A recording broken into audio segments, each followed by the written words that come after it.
tardes, mi nombre es Keilis Lorena Padilla Granados y en el día de hoy vamos a aprender acerca de la tensión superficial.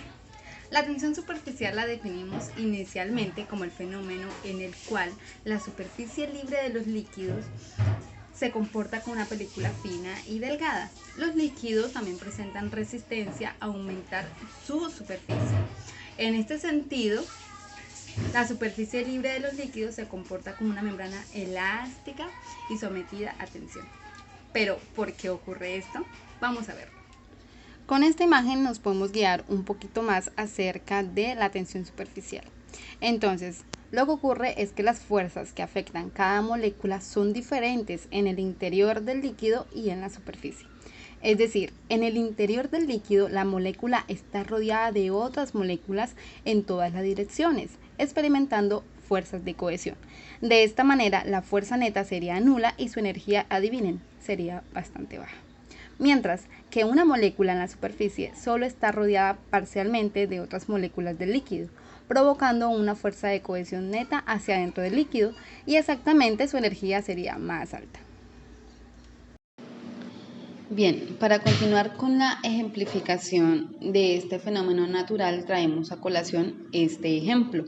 Allí podemos observar cómo un insecto posa sobre la superficie de un líquido. Entonces, esta película de moléculas superficiales se comporta en forma similar a una membrana elástica tirante, bien lo mencionábamos en el inicio. De este modo, es la tensión superficial la que también cierra una gota y es capaz de sostenerla contra la gravedad mientras cuelga de un gotario. También a través de la tensión superficial podemos explicar la formación de burbujas. La tensión superficial se define entonces en general como la fuerza que hace la superficie dividida por la longitud del borde de esa superficie. Es importante aclarar que no es una fuerza dividida por el área de la superficie, sino que es dividida por la longitud del perímetro de esa superficie. La tensión superficial también es la energía por unidad de área que necesita o que se necesita para aumentar una superficie. Como la formación de una superficie requiere energía, los líquidos minimizan su área expuesta respecto al entorno que les rodea.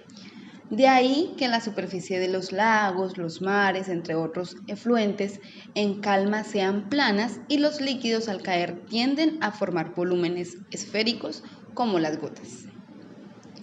Bien, mencionábamos también unas fuerzas las cuales están vinculadas con este fenómeno. En este sentido están las fuerzas que se encargan de la tensión superficial como la adhesión y la cohesión. Definimos entonces la adhesión como una propiedad de la materia la cual se une y plasman dos superficies de sustancias iguales o diferentes cuando éstas entran en contacto y se mantienen juntas por fuerzas intermoleculares. Por su parte, la adhesión ha jugado un papel muy importante en muchos aspectos de las técnicas de construcción tradicionales. La adhesión del ladrillo, como con el mortero, es un ejemplo muy claro de ello. Bien, también está la adhesión mecánica, también se encuentra la adhesión química, la adhesión dispersa, la adhesión electrostática, la adhesión difusa y la cohesión, siendo la cohesión la fuerza de atracción entre partículas adyacentes dentro de un mismo cuerpo, mientras que la adhesión es la interacción entre las superficies de distintos cuerpos. En este sentido, entonces mencionamos que la cohesión es la atracción entre moléculas que mantiene unida la partícula de una sustancia o las partículas de una sustancia. La cohesión es muy diferente a la adhesión, eso siempre hay que tenerlo presente. Recuerden que la cohesión es la fuerza de atracción entre partículas adyacentes dentro de un mismo cuerpo, mientras que la adhesión es la interacción entre las superficies de distintos cuerpos. En el agua, la fuerza de cohesión es muy elevada por causa de los puentes de hidrógeno que mantienen las moléculas de agua fuertemente unidas, formando entonces una estructura compacta que la convierte en un líquido casi incomprensible. Al no poder comprimirse, puede funcionar en algunos animales como un esqueleto hidrostático, como ocurre en algunos gusanos perforadores capaces de agujear la roca mediante la presión generada por sus líquidos internos. En conclusión, y como datos muy generales, decimos que la cohesión se caracteriza así según el estado de las sustancias. Entonces, en los líquidos, las fuerzas de cohesión son elevadas y en las tres direcciones espaciales. Cuando aplicamos una fuerza, solo permite pequeños desplazamientos de la molécula entre sí. Cuando cesa la fuerza exterior, entonces las fuerzas de cohesión vuelven a colocar las moléculas en su posición inicial.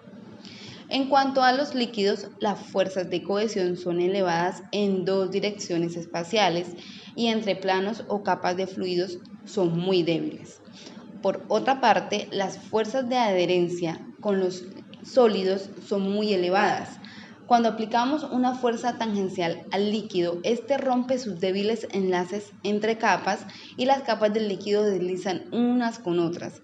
Cuando cesa la fuerza, las fuerzas de cohesión no son lo suficientemente fuertes como para volver a colocar las moléculas en su posición inicial, queda deformado. Entonces, la capa del fluido que se encuentra justo en contacto con el sólido se queda pegada a este y las capas del fluido que se encuentran unas juntas a las otras deslizan entre sí.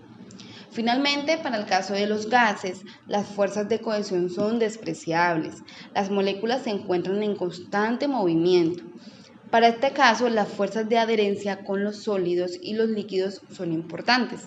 Al aplicarse una fuerza de corte, se aumenta la velocidad media de las moléculas. Como estas partículas con más velocidad media se mueven en el espacio, algunas pasan a las capas contiguas, aumentando a su vez la velocidad media de esas capas adyacentes. Estas a su vez, con una cantidad de movimiento más pequeña, algunas de las partículas pasan a la capa de mayor cantidad de movimiento, frenándola. Como aplicación, podemos ver que en la vida cotidiana estas fases de la materia se aplican a casi todos los campos de la técnica. Entonces encontramos su aplicación en máquinas de fluido, en bombas y turbinas, en las redes de distribución, en la transmisión de fuerzas y controles hidráulicos y neumáticos y en el acoplamiento y cambios en marcha. Es importante saber que la tensión superficial puede soportar el peso de algunos objetos e impide que se hundan en el agua. Por ejemplo, también un caso de la vida cotidiana. Algunas veces en los estanques, las hojas que caen de los árboles pueden permanecer durante cierto tiempo sobre la superficie y algunos insectos aprovechan esta propiedad del agua para desplazarse sobre ella. Un aumento en la temperatura del agua rompe la tensión superficial, lo cual también se logra al adicionar sustancias que al interactuar con las moléculas de agua permiten que se separen. Las sustancias más conocidas que logran este efecto son los jabones y los detergentes. La capilaridad es otro proceso que se presenta cuando el agua se mueve en contra de la gravedad y a través de espacios muy estrechos. Por ejemplo, a través de tubos muy delgados entre las partículas del suelo y en los tejidos del tallo de las plantas. Esta propiedad se debe a la cohesión entre las moléculas del agua y la adherencia de esas a la molécula del medio que las contiene. En este sentido, las plantas tienen conductos muy delgados a través de los cuales el agua sube desde la raíz de los tallos y a las hojas más altas. ¿Qué pasa? El agua que se absorbe en la raíz se adhiere a la molécula de azúcar que se encuentra en la superficie inferior de los conductos y a su vez las mismas moléculas de agua se atraen unas a otras por las fuerzas de cohesión y de esta forma el agua sube hasta las hojas, las flores y finalmente los frutos. La capilaridad entonces es uno de los procesos que favorece que las plantas y sobre todo los árboles muy altos transporten el agua desde el suelo utilizando poca energía. De toda esta explicación, entonces decimos que hay una segunda perspectiva de lo que es la tensión superficial, siendo esta la energía que se reside en la superficie. Aparte de todas estas fuerzas de cohesión, también existen las fuerzas de adhesión. Son esas fuerzas que hay entre el aire y la superficie del líquido. Pero estos son vectores más pequeños en comparación a las fuerzas iniciales. Bueno, ahora quiero invitarlos a que me acompañen a ver un laboratorio casero en el cual vamos a poner en práctica lo que aprendimos el día de hoy. ¡Vamos!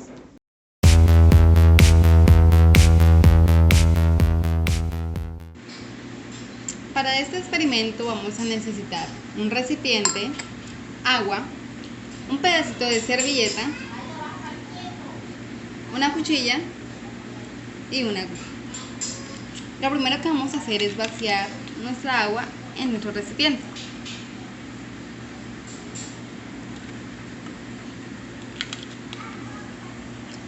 Veamos que si introducimos de una vez la aguja en el agua, esta se va a hundir.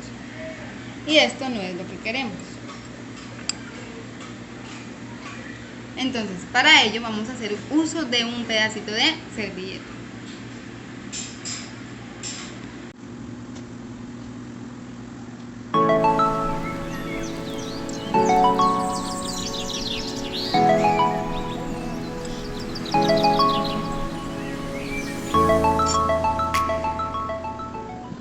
Entonces, esta va a permanecer sumergida gracias a la tensión superficial. No se puede decir que ella está flotando porque no está sumergida completamente en agua, solamente está en la superficie. Esto se debe a que su componente horizontal tira de los extremos del objeto hacia afuera. Ahora vamos a intentarlo con una gilet. Para esto vamos a hacer exactamente el mismo proceso.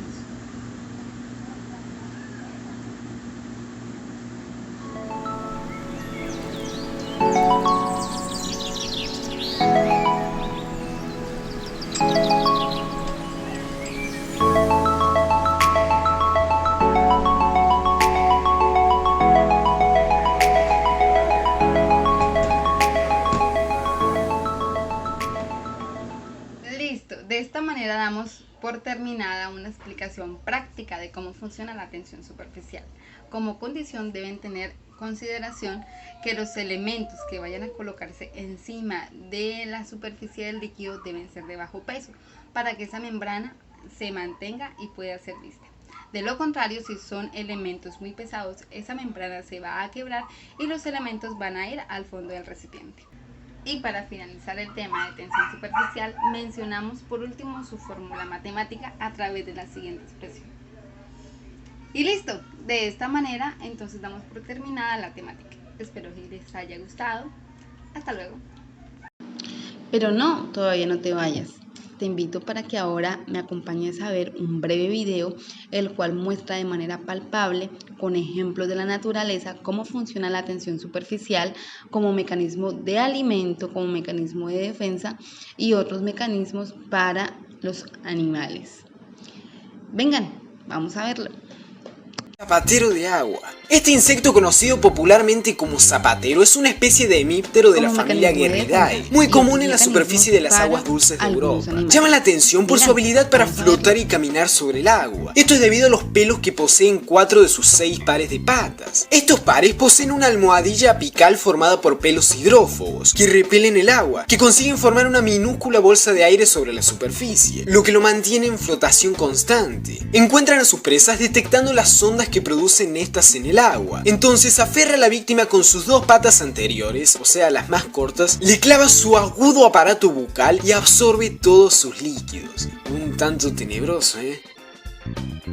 Araña balsa. Popularmente conocida como la araña balsa, este es un animal invertebrado que últimamente ha deslumbrado a muchos. La araña balsa es llamada así porque puede mantenerse sobre la superficie del agua, moverse a grandes velocidades y capturar a sus presas, entre las cuales entran peces pequeños y hasta ranas. Ellas utilizan la fuerza del agua a su favor y se benefician de su tan ligero peso manteniéndose erguidas en la superficie. Si detectan algún peligro, también tienen la posibilidad de sumergirse y de quedarse bajo el agua hasta unos increíbles 60 minutos, además de poder movilizarse con mucha facilidad.